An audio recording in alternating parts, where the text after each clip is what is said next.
Welcome to X-Men Evolution, episode 12 of Cyclops is Waiting for Me, an X-Men animated recap podcast. I'm Rod. I'm doing my best with this recap of this episode because my Wi-Fi was going in and out, and Disney Plus glitched in the middle of that, probably because of the Spectrum problem. But I couldn't use any controls on this episode, so no pausing, no rewinding, no skipping, no fast-forwarding. So we're just going off the fly with my already goldfish memory. Well, at least you type out your notes, because I'm JC and I handwrite my notes as I'm doing this. I don't think I would be able to handwrite my notes if I couldn't pause the episode. One thing going on with me, I'm currently in a fundraising mode for Extra Life, which is the Children's Miracle Network Hospital charity. I will make sure we throw a link on the feed. If you want to do a $50 donation to the Children's Hospital of Los Angeles through our link, you can get a video of me Smirnoff icing myself, and you will have that sent to you as well as tagged on Instagram, because I will drink really, really awful alcohol for a good cause. Very nice. Yeah, it's for the kids. Yeah, and Rod and I have talked offline possibly about something we may do that ties into the stream I do on the first weekend of November, possibly. So we'll see if that comes to fruition. Regardless, I will be doing that. Rod tends to pop into those streams at 1 in.the morning, historically. Yeah, physically. Yes. Physically pop in. I was just hanging out with our friend Max. I was like, hey, Max, remember when for like 20 minutes the stream was just your butt? Yeah, that happened. And he was like, why do you keep telling that story? He's like, because it's hilarious. Your ass raised money for charity. Should say charity. Cyclops is Waiting for Me is our weekly podcast series. We're going back and watching every single X-Men animated episode we can find, along with some bonus episodes. Our first series started with the original 1992 X-Men, the animated series, building up to the release of X-Men 97, which we still, at the time of recording, have a possibility it's coming out to Disney Plus in this year, 2023. We don't know for sure, but as of right now, it's not here yet, so we found some other stuff to cover. We'll know that there's a death knell if like all the episodes drop at once, unannounced, like in the middle of October. Like, ooh, not too much faith in this one. That's going to be like one of those moments where you and I are just like, can you call out of work tomorrow? We just have to record all of it. Some quick reminders. We are a recap show about a series that started over 20 years ago. There will be spoilers, especially if you hang out on our TikTok, apparently. If you don't want it spoiled for you, pause the podcast or don't read those comments. Comment, please, but don't read the comments. But watch the episode and come back. We are currently not sponsored or affiliated with Marvel Animation, Disney, or Disney Plus in any way. Do want to shout out, though, our good friend Ron Wasserman, who wrote the original X-Men theme song for 92 series and also co-wrote with me the theme for this podcast, has, hopefully by now that you're listening to this, has released his own remake of the original X-Men 92 theme song, which is already really cool because he's already done the Power Rangers theme song the way he wanted to. But also, if you've been on like Instagram or TikTok, you know that when you try to look for the X-Men theme song as a sound to use, it's just not there, right? Yeah, you can find other people's like versions that I'm sure they work very hard on. They're close, but this one I can tell you from firsthand experience. I've heard it already. It sounds fucking epic, but also it's like the dude that did the original one. So he put all the little stuff in the nooks and crannies of that mix that he knows that was in the original. And for those of you who don't know, if you haven't watched the RKVC video about it, the original ones, masters, are gone because the 90s and Haim Sabina's cheap and they destroyed everything. They recorded over everything. I was gonna say you re-record over every master back then to save $40. Yeah, so they don't have the original split tracks. I mean, there's probably like a master wave file somewhere, you know, but like, yeah, they can't split it up or anything. So anyway, there's a version now that you can listen to on Spotify, Instagram, TikTok, all that stuff by the original dude. It sounds just like the original one, only bigger, like way bigger. And as long as it is live by the time that we're recording this, we're going to share links to it because Ron is an awesome buddy and friend of the pod. Don't forget to follow us on social media to find out what that link is. We are on Instagram, TikTok, Threads, Twitter, because I refuse to call it X, and Facebook. Of course, make sure to follow us on your favorite podcast service. I do know, especially a few weeks ago, one of our episodes popped off with like listeners on YouTube more than it normally does. So hopefully those people liked it enough to go and follow us on the podcast apps too. Nice. Yeah. Hello, YouTube. Also, YouTube dropped a new feature. I knew that this was going to happen a couple months ago, but I just saw that actually implemented. If you do follow our YouTube channel and the shorts pop up for you, because I know shorts usually like populate more for some people than others, now there's a link on the short that goes to the podcast episode, as long as Rod remembers to put it in there. Now you can click on the short to go to the episodes to have like, instead of having to go to the description or like look for it or whatever, you can just, you see, if you see the thing pop up, you're like, oh, I could just go to that right now and click into it. So also, they made a playlist type which is called podcasts too. Yep. Yeah. So I'm guessing that's like an algorithmic thing. It probably treats it differently. Either treats it differently or it has something to do with like I'm imagining YouTube Premium thing where you could have like music feeding through without needing to look at the visual or something. Oh, okay, yeah. Oh, gotcha. I don't know. Yeah. I don't pay for it, so. Right, yeah. Now onto the show. Today we're going to be talking about season 1, episode 12, titled "The Cauldron, Part 1." I don't know why I was titled this, by the way. I thought it, dude, I was, until I got to the second episode, for some reason, in my mind, it was The Crucible, not The Cauldron, which makes more sense. Yeah. It aired May 5th, 2001, and currently sits at a 7.5 star rating on IMDb. Okay, so right off the bat, because I'm going to forget to say this in the middle of the episode, this one should have been called Survival of the Fittest. Yes. Anything. If it wasn't going to be an apocalypse reference, this one should have been called Survival of the Fittest. Or Sanctuary. Right, yeah, or Sanctuary. But they had Survival of the Fittest with Juggernaut. It didn't really have anything to do with anybody having to be, I mean, I guess maybe the brothers, but like, is that going to be a contest between physicality between Xavier and Juggernaut? Yeah. Doesn't really seem like a fair fight, not gonna lie. Or anybody versus Juggernaut, let alone Xavier. Anyway, this is the first part of 2 parts of, I said that really with too many words. Nope, keep it. You're stuck with it. Yeah, of a series finale. Even though I had part of this spoiled for me, luckily after watching this, it was the very, very end. So there's plenty of surprises left for me. So this episode starts with Scott and Jean in Scott's muscle car. I don't know cars. If that's supposed to represent a specific type, you can let us know in the comments. I think we asked that in a previous one and people ignored it. So I'm going to go with Corvette again. Sweet. Or Mustang. Yeah. So some convertible. Yeah. I guess him and Jean are dating because this is more couples stuff than before. We haven't quite figured. I guess they were flirting a few episodes ago. I don't think they're official yet. Okay. Until you see a kiss in cartoons, they're not dating. That's my theory. Does that mean they're married? Or there's 92 rules? Yeah, I mean, you go from single to married very quickly. I got the vibe, especially as this and the next episode continue to progress, that they are not officially a thing yet. Okay, it's fair. And so Scott, I think she wants it to be, but I don't think it is. He's at least trying to impress her because he kind of like donuts almost into the mansion, you know? Not quite, but like there's like he's zooming in really loudly, you know? And that mansion is way bigger than I thought it was. Like there's a literal circle at the entrance he can like zoom around, but he hops out and he's like, yeah, the weekend, so they must have just gotten back from school on a Friday, right? And that's why I interpret like them not necessarily being dating yet, because it was like, oh, they're just the seniors who are leaving class at the same time or something like that. I keep forgetting that they're supposed to be like considerably older than the other, or high school. They're at least the juniors or seniors of the group. Yeah. And then Jean's like, except for your homework. Yeah, you forgot your homework, and she picks up the bag, and it's like, he didn't forget his homework. It's not like he left it at school, Gene. Yeah, like he's probably just waiting till Sunday night to do it. Like all of us did. Right. Or, to date this episode, we're recording this the Thursday before Labor Day weekend. As soon as we're done recording, Rod is mentally going offline until Tuesday. Yeah. And by mentally going offline, it means we're going to be drinking a lot for your birthday. Yes, yeah. Well, so Sunday is my birthday. There's that, but also leading up to that, I'm just going to be like, I worked too hard this week. You did. Take the weekend off. You added enough of my bullshit on this show. You deserve a break, Rod. This is the least of it. But it's still part of it. But while she's trying to be like the downer on Scott's weekend, he's not even in earshot anymore. He's like long gone.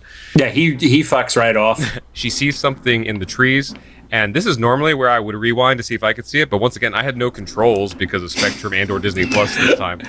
It was a shadow that, if you were able to look carefully, looked like Toad. Okay. Yes. So yes. I was in the same situation as Gene. I was like, what was that? And then it zoomed again. I was like, still don't know. It was a cat. Yeah. So she thinks that it's Kitty climbing trees, which it's a really weird accusation to yell at a teenager. She did climb trees in the last episode. I know, but it's just like, she's not jumping from branch to branch. Yeah. Here's the thing. I would assume it's Kurt before I would assume it's Kitty. And then, did she say that eventually, though? Was it Kurt, you're messing around or something? She thought it was Evan who was messing around. That's right. That's also another weird one. Yeah. I don't see Evan climbing trees, personally. Because he's a skateboarder. If anything, he'd be... Yeah. I don't know. Okay, yeah.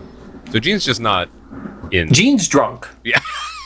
She's icing, too, for extra life. So she decides to do the thing that all white girls in horror movies do and go into the woods alone when seeing something suspicious. Yep. And then I couldn't help it. There was a well there. I was like, this is going to end horribly. Also, is the mansion on well water? Like, what is this? Is something so weird. Also, the mansion is above a hangar. Yeah. So how deep does that well need to be to hit the water line? They're on a cliff. Yeah. I don't know. The geography of this mansion just breaks me every time. Doesn't matter whose show it is. Yeah. Then she like telekinetically like removes a bush out of the ground, which I'm sure Xavier and the landscaping crew appreciate. And Toad's underneath it. Behind it, not underneath it. Behind it, yeah. And they fight a little bit, but he's being like weirdly cryptic about saying like, I gotta win this, I gotta prove myself. Yeah. And stuff. And once again, I'm in the same position as she is. She's like, what? Okay, whatever. You just think he's being weird because he usually is. I love that he basically like tries to attack her with a stick. And then he straight up sweeps the leg. Like he like totally Cobra Kai's it on her. Yeah. Yeah, it's weird because he shows like some signs of like being a little bit of a trained fighter, but then also like you're fighting someone who has telekinetic powers. He's just not everything. Every time he like literally throws a punch, he's getting stopped by something in thin air. Yeah. Yeah, I mean, he keeps talking about how he wants to prove himself if he wins and stuff. And the fight ends with her throwing him down the well telekinetically. And then an orb arrives out of the sky, and that was genuine confusion from my side. So there is a show, it's a British show, and it was essentially like about a cult. And there was an orb that was how they kept people from escaping the cult. Okay. I can't remember the name of it. I've only seen it like referenced in YouTube videos, but that is what the visual reminded me of like the weird security protocol or something like that kind of thing. Gotcha. Yeah. Because it opens and then it has like Dr. Octopus arms come out of it and grab it. Like the tentacles. I actually said, yeah, like, so it opens, and then, is that Omega Red? Because they were white tendrils, so I was like, this would be some weird, like, alternate origin of... This doesn't make sense in being there, but... The only reason I wouldn't assume it was Omega Red is because of how they were thick, whereas his tendrils are usually on, like, the skinny, ropey side. Gotcha. But it grabs Jean, throws her in the orb, and then just flies away. And then Toad says he should have won. It wasn't over. I still could have won. I was so genuinely confused. So many things. It was like when I watched Asteroid City by Wes Anderson. Like, I can tell you what happened. I can't tell you why any of this happened. I mean, the same could be said about the Justice League movie, but anyway. Nobody likes DC. And then it cuts to the intro. When it comes back from the intro, to add to the confusion, we're just on a tropical island. I don't know what I expected. I guess because this was going to be like a series finale, I thought it was going to be a little bit more familiar. Season, not series. Oh, it's not series. Season finale. Settings were going to be a little bit more familiar, but they are subverting all expectations. Have a confusing cold open, unfamiliar setting after returning from the intro credits and stuff. With two random kids. Yeah. What is funny though, and I can't tell you why, as soon as I saw the blonde kid on the surfboard, I was like, I'll bet that's Scott's brother. And I don't know why. There was nothing that would have told me that. And also, I don't know characters well enough to be able to get that from people, you know?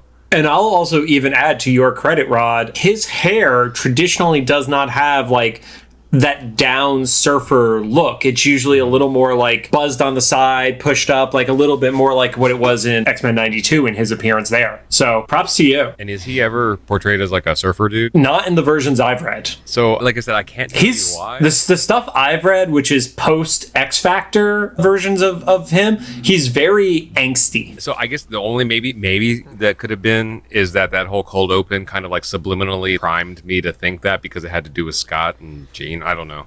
I don't really have an explanation for that. It was just like a weird instinct, and I was like, huh, I'm right. Then these two random kids that we never see again that just like, I understand you see your friend and you're like, oh, they just want to chill. I don't know if I would do the same thing if they were the only ones out in the ocean, because I used to live out on the East Coast, and I don't know how other friend groups work, but like number one rule is like you don't ever leave anyone alone in the ocean, no matter how comfortable you are, because ocean is wild. Anything could happen, you know, like especially if someone's like resting and you don't know they're sleeping or something. There's tides, there's waves.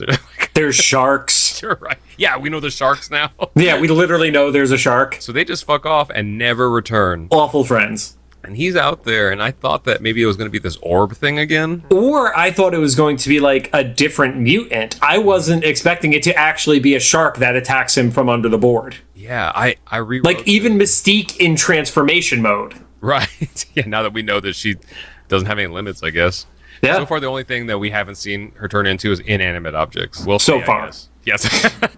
But yeah, he literally gets attacked by a shark, which that can't be like a super new thing. Like, so those friends are extra shitty. If they knew that there were sharks in the water and they're like, yeah, he's fine.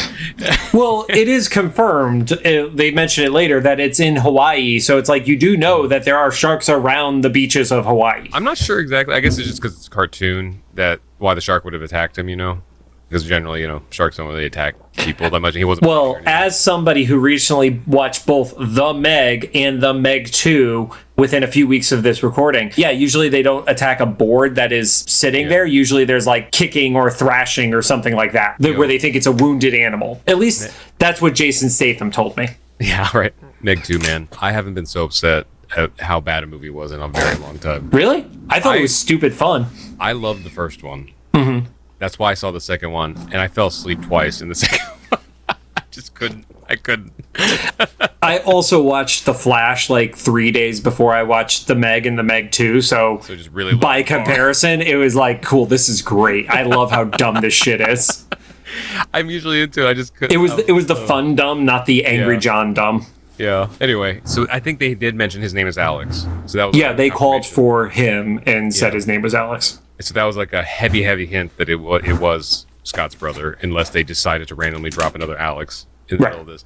But he wards off the shark. I thought he murdered the shark for a second with his powers. Blasted it in the fucking mouth. That shark is dead, dude. I don't care. That thing died from internal injuries as soon as it was off camera. Well, because it went belly up, and I was like, oh, he fried him.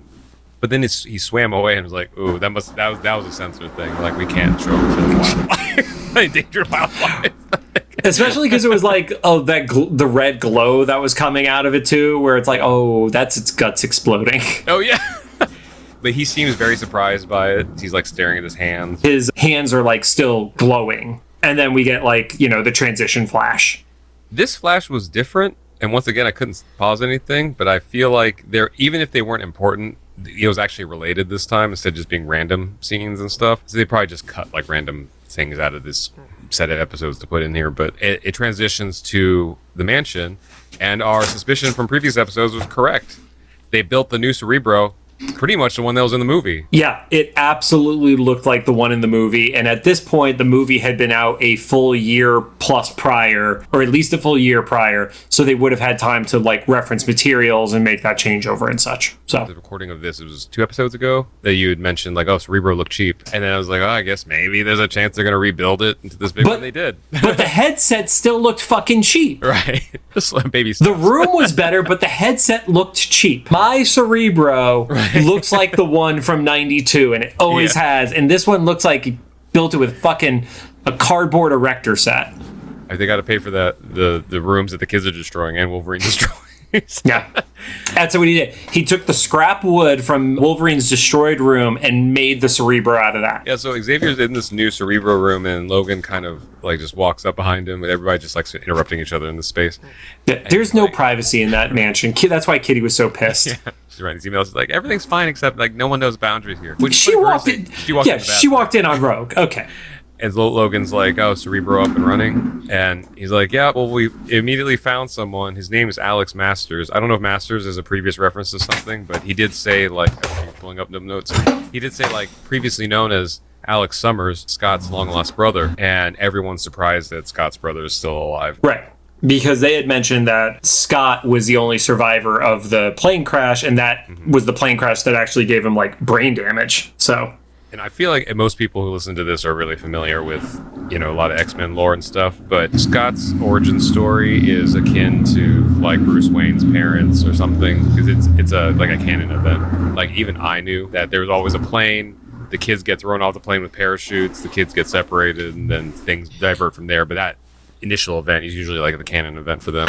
So in the comics, when the plane crash happened, it was a single parachute that they held on to each other. As the parachute caught fire, Scott used his blast to help slow their descent. Still ends up hitting hard, hurts himself. Ends up in the same orphanage as Alex. That orphanage was run by Sinister. And then to separate the two kids, he got Alex adopted. Oh, gotcha. As far as I could tell, Alex Masters in the comics was a alternate version of Alex Summers, like alternate reality scenario. But I'm also looking through this super quickly right now. So maybe they're planting a seed for something later which I feel is pretty likely because, as we've said before, like they're not really great at putting like fun Easter eggs in here for the sake of Easter eggs. Someone must have a plan for this down the road because they don't reference it again in this episode. Right. So yeah, if you even look at his official aliases on Marvel.com, it's Prelate Summers, Magistrate Summers, Goblin Prince, and Mutant X. So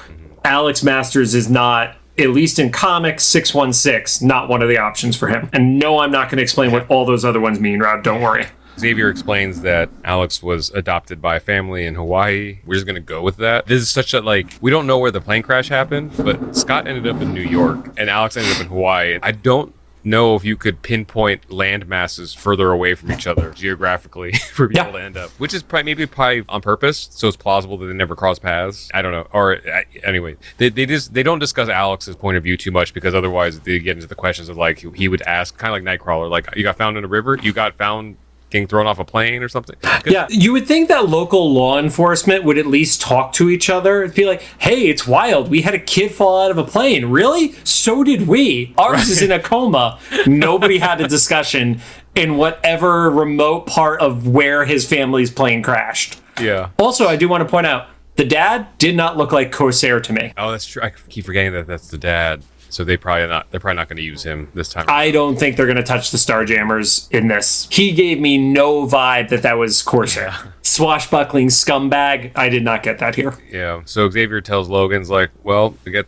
the jet ready. We're going to go to Hawaii. And then before the jet gets there, they cut back to Hawaii. And you see that Alex is coming up on shore, fully intact. He's not injured or anything. He's just come back from surfing. Aside from shark blood all over him, probably. Yeah, right. And guts and stuff. And Magneto finds him. I think, if I remember right, this might be the first time Magneto reveals himself to like someone other than Mystique or Xavier, like one of the kids. Also Quicksilver. Quicksilver, that's right. Yeah. Which is his son, so yes. Understandably so. Yeah. So this is the first time we've seen that he's approached like a stranger, essentially. Starts talking to him. And then it is like an ominous cutaway. So I think you're supposed to like get the impression like, oh no, he's in danger. Well, Alex straight up calls him a creep too. Yeah, well, yeah, fair, because he's a kid. And then some dude who is... So this is 2001. This is a man who was a child during the Holocaust. So that age. And he's like, hey kid, so on the beach. We don't know for sure they're going with that origin for him. Yeah, we don't know yet. We're making assumptions, but it's still an old dude on a beach. Yeah, right. Also... fully covered and wearing a cape too. Let's just be real. Let's use Los Angeles logic. The guy walking down the street in the cape is probably not somebody you want to talk to here. So right. Imagine that on a hot beach in Hawaii. Yeah, because I've been the guy in the cape walking down True. Boulevard. I actually don't know that as a fact, but I've done so much shit in like 10 years of YouTube that I can't say that it hasn't happened. We have friends who do interesting videos, so it's entirely possible. Right. Also, he's like, oh yeah, I know the pain you're going through and the aches in your bones and like stuff like that. And he's basically like, yeah, I got answers for you. And he kind of like offers his hand. That's a great description too, because I hadn't ever considered what powers manifesting feel like, and they've probably addressed this in comics and stuff, I'm assuming, but in the shows at least, they've just been like, oh, it happens and you're immediately great at it. Or at the most, you're a little clumsy with it at the beginning. But this is the first time I remember them like addressing how it feels internally to go through changes like that. Right. I mean, there are definitely ones in the comics who have like the worst powers that you would want to have suddenly manifest, like somebody who literally turns into an atomic bomb and just nukes their entire city, and it's like, oh yeah, that fucking hurts because I lit myself on fire. And especially with, you know, the same show that has someone like Spike where it's like he doesn't seem to feel pain at all. Spike has to have no nerve receptors left or anything, I feel like, because he's literally just like shooting needles out of his fingers in the last episode. Yeah, but then Alex says he can feel like the ache of the energy in his bones or something. You know, it's hard for him to describe because it's not something that they could teach in health class during the talk, you know. And so back at the mansion, the Blackbird is getting ready to take off. Logan's in the jet getting ready to take off and stuff. In the cockpit, and he sees outside the jet Xavier telling Scott what we're presuming is the beginning of like Alex is still alive. And then Scott like drops his bag and stuff. I'm kind of happy they didn't let us hear it. I kind of like the visual of just like the silence and the reaction. And that he waited till they were boarding the plane. Yeah. So, unlikely relatability here. I was 13 and found out I had an older half-brother. My parents told me, while we were in the limo on the way to the airport to pick them up. So it's like a weird relatable thing. It's like, yeah, I guess they just wanted to avoid the conflict until absolutely necessary. In case you were going to like react badly and be like, I'm not going to the airport? I don't even know if it was that. I just think they don't like conflict in general. Like I made a joke earlier about like the talk in health class. My parents are immigrants. So they don't know how the American school system works. So like when I got to be a teenager and like things were happening with your body and stuff, I know for a fact because my dad. When your X gene activated. Yeah, exactly. Yeah. my dad is super religious and just like not comfortable having those kind of conversations and stuff. I remember coming home with that permission slip from health class to show us like the video and give us the talk and give us the pamphlets. And my dad was like, what is this? And I explained to him, they said it's for like sex ed, it's going to be a week or whatever. And he's like, they'll explain this to you. And he's like, sign you away. He's like, can I pre-sign for your brother? and your dad is awesome. I love that. I just know that they just don't want uncomfortable situations. So I was like, for the first time, I like kind of got, whether it was wrong or right, is what is debatable, but like Xavier's probably like, let's just wait till we have to, like, he'll probably want to know why he's on this plane and stuff. And so I know my parents like and probably the only reason they told me was they got me up early one day and I was like, what are we doing? It's like, we have to get ready. The limo's gonna be here soon. It's like, why is the limo coming? And then we're in the limo. I was like, where are we going? It's like, to the airport. It's like, to where? Like, to pick up your brother. It's like, Peter's right here. He's like, your older brother. I'm like, okay, so now we're at the point of no return. So this reaction, it was like, I was like watching this, and like you said, it's good that we didn't hear the beginning because it kind of, you can fill in the conversation with whatever like kind of hits heaviest with you or whatever. And Scott's reaction kind of made sense. He was just like, let's go. He left his bag, and then Xavier grabs it and goes up with it and stuff. I don't know if I missed something before, but the other kids seemed to be under the impression that they were going too, and that it was going to be a vacation. Yes. That was the only thing that I was confused with, was why did the other kids think they were going on the trip? Like, unless Xavier said something to Scott and they overheard it and they just assumed they were going with. That's the only thing. Like, if that was like an off-camera thing of like, Wolverine's like, pack your bags, we're going to Hawaii. And the other kids are like, fuck yeah, we're going to Hawaii. That's all I got. Right. So they were all kind of pissed because... And Kurt was in non-mutant mode. He was in skin mode. Yeah. And they were all kind of pissed and feeling ditched. That was another thing, though. They left all the kids at home alone, which I hadn't, like, put together until Spike had mentioned something about Aunt Roro, not, before she got home. But I guess it makes sense because this was, like, an unplanned trip. They are also teenagers. I still wouldn't trust them. Maybe that's just me. That's definitely just you. I was home alone in 6th grade. So I was home alone. But if I had the experience Xavier's had with these particular group of kids, even without the superpowers, I'm like, you were never going unsupervised in this home. There is a reason why you don't run an institute, Rod. Oh, yeah. These fucking nuclear warhead kids. That's why, because I don't want like an A-bomb going off at the school. Or the institute. They do what teenagers would do in that situation. They're like, because you already planted the idea in their head that they were going to go to the beach. And so they decide they're going to go to the beach anyway. And like I said, Spike says, like, we got to do it before Aunt Roro comes home. And I had to know here, they basically steal a tank. I don't know what that was supposed to be. It was like a Hummer tank or something. That was in one of the earlier episodes where there was a van that was driven that I didn't know it had convertible features on it. Right. That was new. But no, the van was shown in an earlier episode. I do remember that. Also, Rogue almost kills a cat. I actually made a note before we get the reveal. It's like, was this a reference to Rogue's infamous line in 92? You look more nervous than a long-tailed cat in a room full of rocking chairs? I mean, there's no rocking chair, but okay. I could definitely see it, Rob. I mean, even if it was like a loose one, if like one animator was like, oh, if someone's going to trip over the cat, it should be Rogue. Like, that kind of be funny. And I love how they're just like, well, Jean could go fuck herself. We're just leaving her a note. I didn't even think about that. They left Jean alone. Well, they literally said that, too. They were like, yeah, we couldn't find Jean, so we left her a note. They were kind of painted her as a square because she was like, not forgetting homework. We didn't really look for her, so we just left a note. And this is all happening at like 4 p.m. on a fucking Friday. Like, let's be honest. Like, this is all like tail end of the day. Like, it's not even sundown yet. So between when they got home from school to now, so this is maybe 2 hours later. And then the cat is revealed to be Mystique because why not? She just can turn into any animal. You have such a problem with her power doing it. I love it. Well, it's unsettling because I'm not used to it, but also after this episode, if the X-Men aren't constantly suspicious of any living thing around them, I will be disappointed in their superhero skills. The only thing that bothered me was when she transforms, she has a working radio. I didn't even think about that. Where did it go? I don't know. That's the one. That was the one part where it was just like, wait, that cat did not have a radio on it. What's the trope called? The sword pouch or something? Is that thing for like Legend of Zelda? You know, like where does Link keep all this shit? You know, I mean, D&D, it's the bag of holding where you could just literally throw everything into it. Yeah. it's like a whole like fresh fruit and produce, soup, keys, weapons. My favorite trope is in every D&D party, there is always the person who just collects everything after every encounter. Yeah. And then at one point, there's like a thing where somebody's strength is questioned. And it's like, how much does your character weigh? And they look at their character sheet, which has been accumulating items. And because it's all on like, it's all digital. So those items are actually being added and putting weight onto it. Somebody's like, I weigh 387 pounds. And they're like, you're a 5'4" elf. You should weigh 90 pounds. And then they just open their sheet and it's like, oh yeah, I have a park bench in my inventory. That reminds me, I had mentioned I played Pokemon when it very first came out as a kid. And then it always leads to someone asking like, oh, have you played, I know there's new ones now, but the last one I played was like Sword and Shield or whatever. Yep.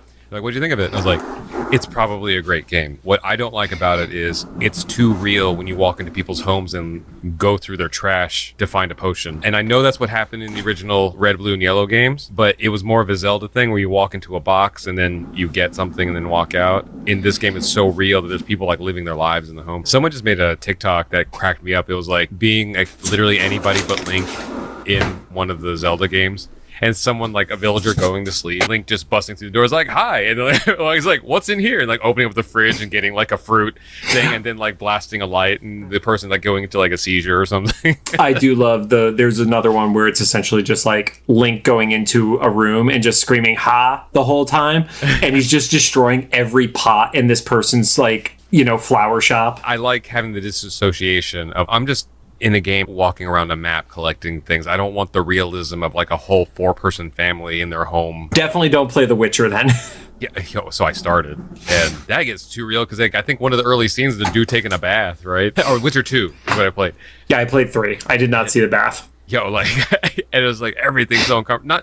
He looked great, but like it was just like wild. I'm just used to GoldenEye on 64 where like your head is a box and it never got more real than that. Anyway, how were you on a video game show a few weeks ago? Oh yeah, no, that was work for them. So they so you, the Blackbird's on the way to a beach. Yeah. Blackbird's on the way to the beach. It lands. The crew finds a surfboard. I love Scott's like, do you think this could be Alex's? And I'm like, I guess you're a kid. So you're like, he's just picking up random shit. He's like, do you think the seashell could be Alex's? Because also, they said Hawaii. I guess Cerebro knows the vicinity, but... yeah, it maps. Hawaii's more than one beach. Yeah, but they know the beach where it was activated. I mean, you remember they found Kitty's house pretty damn easily. That's true, okay, Cerebro literally knew his name and his alias. Yeah, that's true. It looks like shit, but it works. They find the surfboard and then they find a reference to that old Christian poem about footprints in the sand. Only this time, there's not only a single set of footprints, they just disappear into thin air at one point.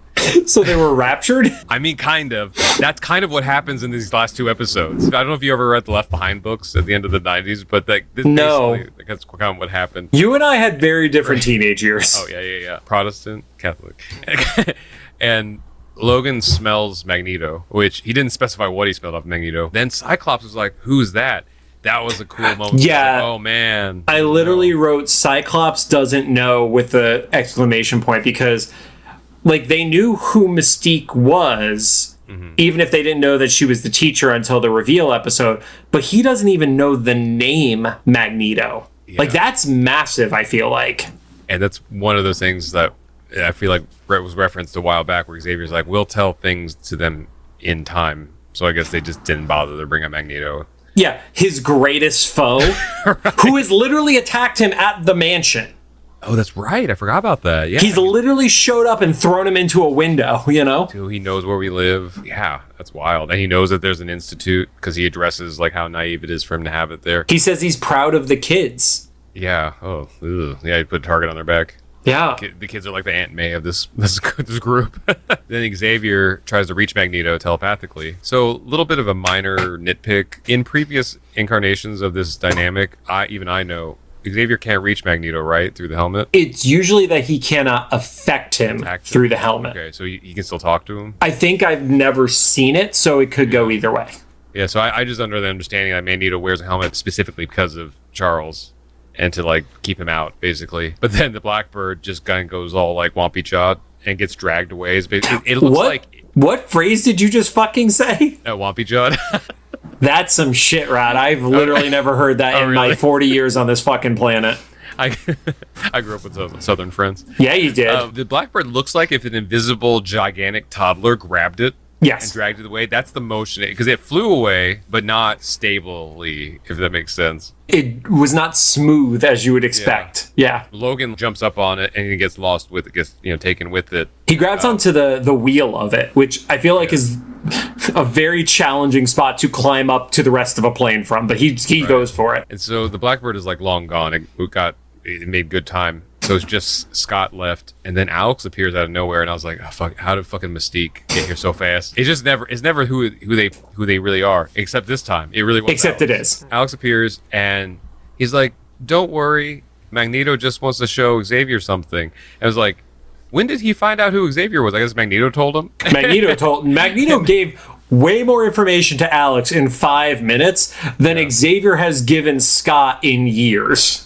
And I'm guessing Alex didn't see how that takeoff went, because that didn't seem like a friendly, like, let me just show you something. Well, he knew that he was, like, trying to, like, separate them. Yeah. And so he's like, but I want to show you something too. And it's like, oh, this is definitely Mystique, isn't it? Like, well, he's basically like, Magneto told me you were coming. And Cyclops is like, well, he literally kidnapped my professor. And it's like, no, we just, we need to show you stuff. So they go behind the hill that he popped out of.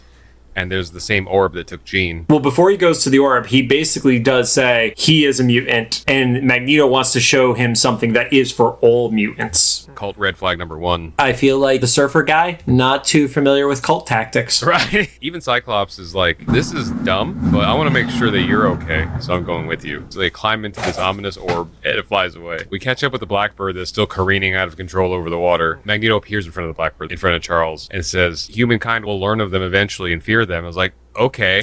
Yep. People don't know about mutants yet. Right. That was the other big reveal for this episode that we alluded to in the last one is like, oh, there's whatever has happened has all been like explained or been conspiracy theory, and like the Bigfoot revelation was Sabretooth. So the world doesn't know mutants are a thing.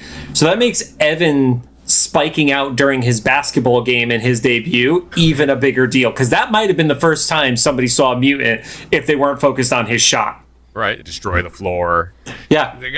Yeah, we expelled that kid. He destroyed the floor, Yeah.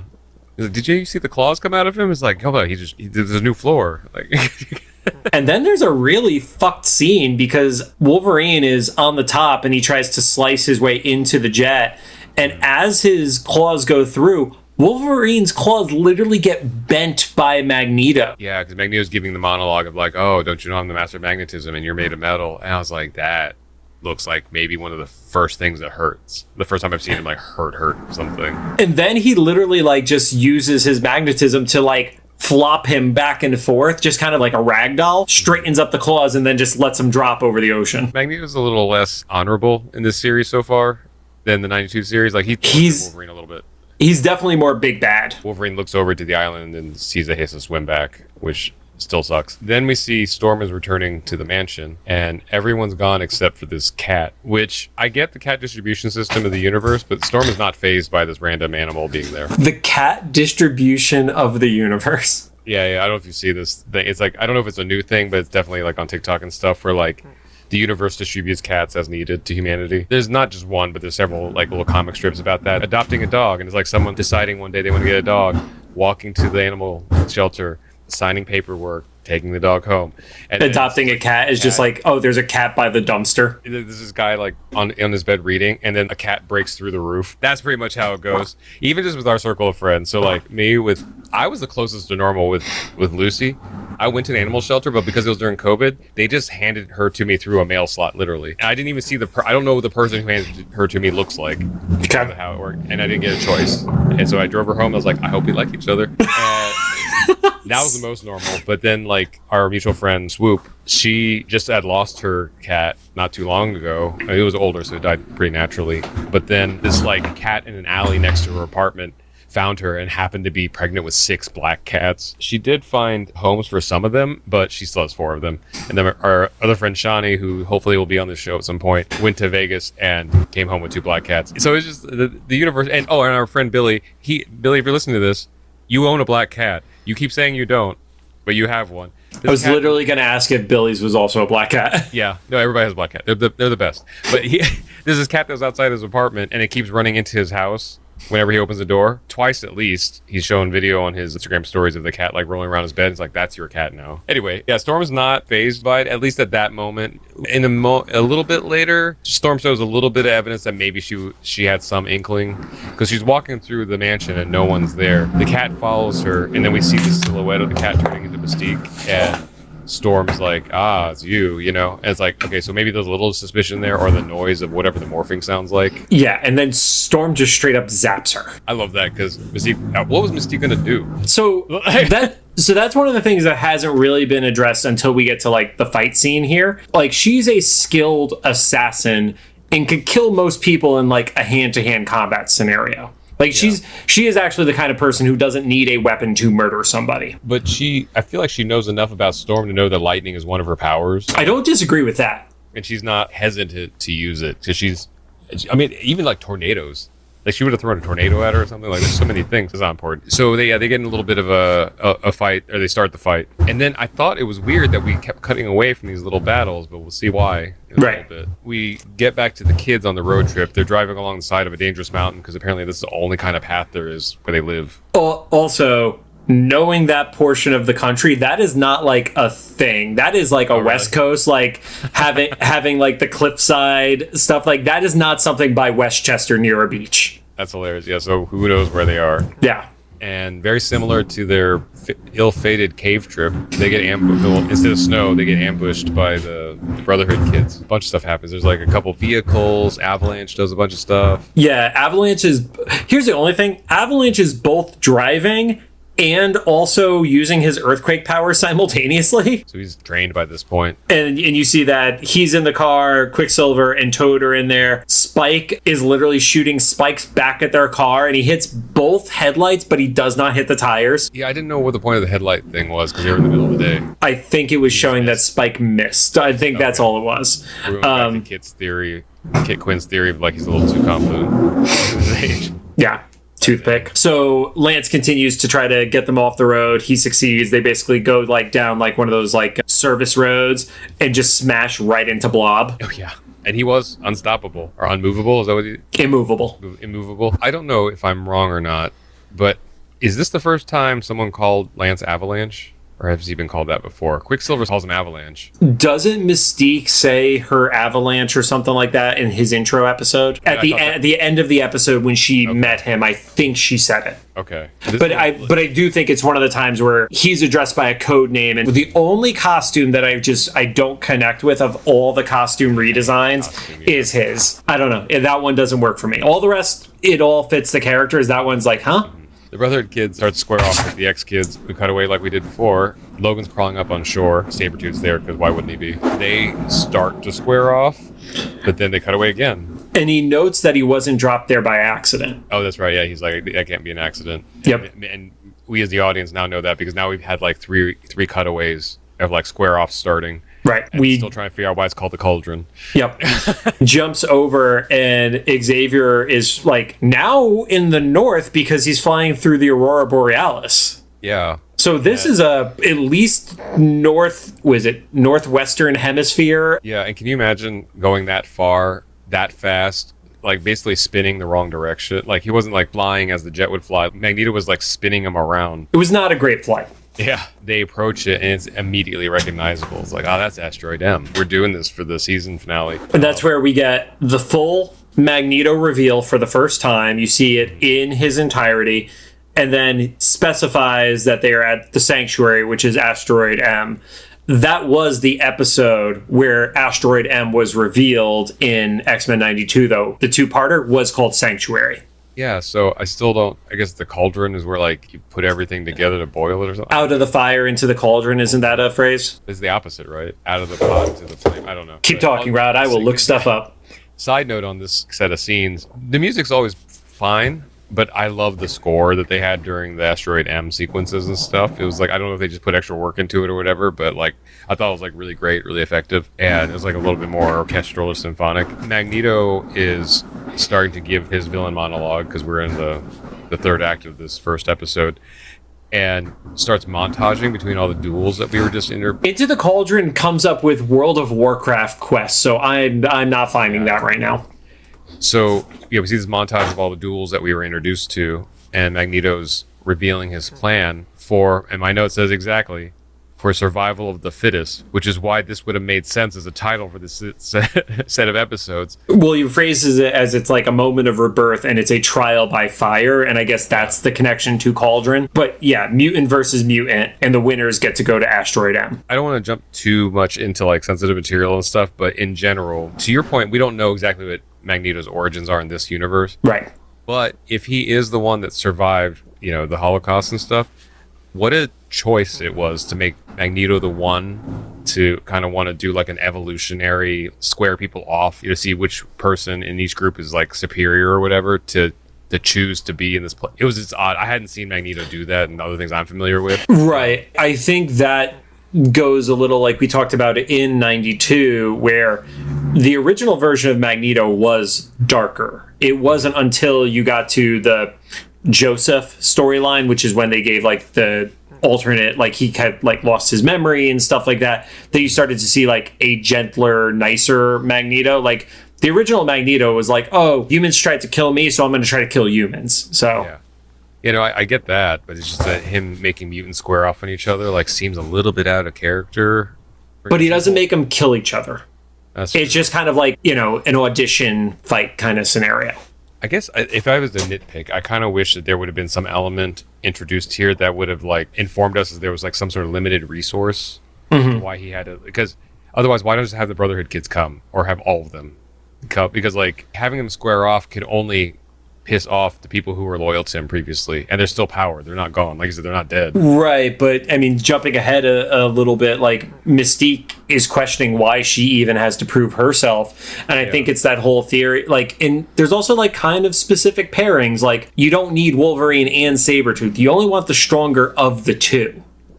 So yeah, some of the pairings made sense. Like, you could tell that they thought about it and stuff. Not Jean and Toad. That was a very unfair pairing. Yeah, it was a weird. And then there was another one, Nightcrawler and Lance. But then like Spike and Quicksilver kind of made sense because of like how their history before and stuff. Yeah, so after he gives his big spiel, he's like, you need to come and see what I have to offer. Let's do this as friends and not enemies. And he brings Charles with him into Asteroid M. And that's where we go back to the van. Nightcrawler and Rogue teleport out from where they were, tackle Lance and Toad. Kitty and Spike phase up, and that's where we actually start getting our pairings of people. Oh, that's right, yeah, because Blob falls on Kitty. And then she phases through him, but that drains her so much that she passes out from the phasing. I guess there's some amount of contact because she was like, ooh, I gotta take a shower now. And then she passed out, yeah. Yeah. So Blob won by being gross, is what I got. Yeah. So Lance ends up beating Nightcrawler, teleporting, ends up having rocks fall on top of him with a teleport. And then Quicksilver just buries Evan in sand by spinning around him so much. Which is just like, that's almost more sad than Kitty like losing from phasing through Blob, because at least that's gross. This is just like, you got buried in sand, bro. Like, to be honest, you don't deserve to go to Utopia. Yeah, which they still don't know what's going on. Yeah, they have no idea why they're fighting. Rogue pops up behind Toad, and she's like, I don't want your memories in my head, but we got to end this. So she starts to take her glove off to touch him. Well, Toad tries to, like, tongue lash her. She catches it in the door and then basically, like, pulls him in to knock him out, essentially. And as she's about to touch him to get the memories, Lance is like, no, it's fine. You're good. You won. What do you want? She's like, what? Yeah. And then the orbs come. They call it a reward, too. Yeah, it's really weird. It's also weird that they only told like one side. I guess it makes sense it's the Brotherhood kids that they told, but like it's still weird that only one side knows that there's even a contest happening. It doesn't exactly feel like a fair fight if one knows why it's a pitched battle. Right. Back at the mansion, you get Mystique and Storm continuing to fight. This is where Mystique actually says, like, she's confused why she needs to prove herself. And then Storm just beats the shit out of Mystique, and then her orb arrives. Yeah, I like that. Even though Storm makes the haze, she still just, like, socks her in the face. Yeah. Well, and they also were like, they used a phrase for Storm. Mystique calls her the Wind Rider, which is something that she was referenced as in the comics when she was viewed as like the goddess in her country and such. So I do like that they went with like the goddess Storm or the stoic Storm in this, and not like, because whenever we're in that movie era, I'm just afraid they're going to default to Halle Berry's Storm. That's not going to be a worst nightmare. I mean, here's the problem, man. As bad as Halle Berry's Storm was, the one in Apocalypse, I think, was worse. Oh, Alexander's ship. And I have no problem with the actress. It was just everything about X-Men Apocalypse was garbage. You know, that Apocalypse was garbage. I think I was more open to that Storm just because I was so over the Halle Berry one, but it still wasn't great. Like none of that was like, yeah, let's keep that. We're weighing two bad things against each other. It's not like one is obviously a win. Yeah. Yeah, like her being like a horseman did not work for me. Anyway, jumps over. Wolverine and Sabretooth are continuing their fight still. And then Sabretooth actually does a little bit of an exposition dump there and explains that he's fighting to get in to get some sort of reward. So that's actually the only one who kind of has an idea of like what he's fighting for. Yeah. And it's not even that much, but that's the only fight that doesn't finish. Correct. Yeah, because as the orbs start arriving, Magneto says, like, you know, the gathering is essentially almost complete. And he says he wants Xavier to join him on whatever this thing is. And I did write this down. So the winners of this weird competition that's happening are Rogue, Jean, Storm, Blob, Avalanche, Quicksilver, Scott, and Alex. They didn't have to compete. Also, Xavier's allowed there. He didn't have to compete either. Yeah. But yeah, he's like, well, you know, those with side with him get to be a part of it. And Xavier asks, well, what happens to somebody who doesn't? And he says, you know, it could be a little bit more forceful. And then you get the tube reveal that Rogue, Jean, and Storm are already, like, packaged up nicely in those tubes. Yeah, and he's like, that's not cool. Like, he said they weren't rewarded. They were ambushed, or not ambushed, kidnapped or something. Abducted. He's like, yeah, abducted. Yep. They weren't rewarded, they were abducted. It's like, yeah, that's accurate. And then you see Scott and Alex walk out as Magneto is like, oh, and we found our new convert. And they're wearing matching douchebag outfits is the best thing I could use to describe it. What do you think about that? Yeah, it was very like it was 90s. Like a brown leather jacket, white turtlenecks, and jeans. And I'm like, what the fuck is this uniform right now, Magneto? Maybe they want to go skiing on Asteroid F. Apparently. And then that's where the episode ends on the to be continued. Yeah, on the zoom in on Xavier's face being shocked. Yeah. Not a very good psychic, I feel like. That's true. But all I could think is like he's shocked, and it's like, oh, maybe you should have told him about Magneto years ago. Or at any point in time. You had a window that you did not take, sir. Literal window. End the show, Rod. Okay, yeah. Thanks for joining us. If you have any thoughts, make sure to drop them in the comments of either the YouTube upload or I'm done. Instagram post. Absolutely done. About this episode. If you like what you heard, we'd appreciate a rating on the podcast app of your choosing. You can find us on Apple Podcasts, iHeartRadio, Amazon Music, Spotify, Google Podcasts, and CastBox. Not Stitcher. Not Stitcher. And we got one more episode for the end. Oh, hi. Lucy's joining us now. One more episode. Stay tuned if you want to see if Lucy will behave on a 3-part recording night.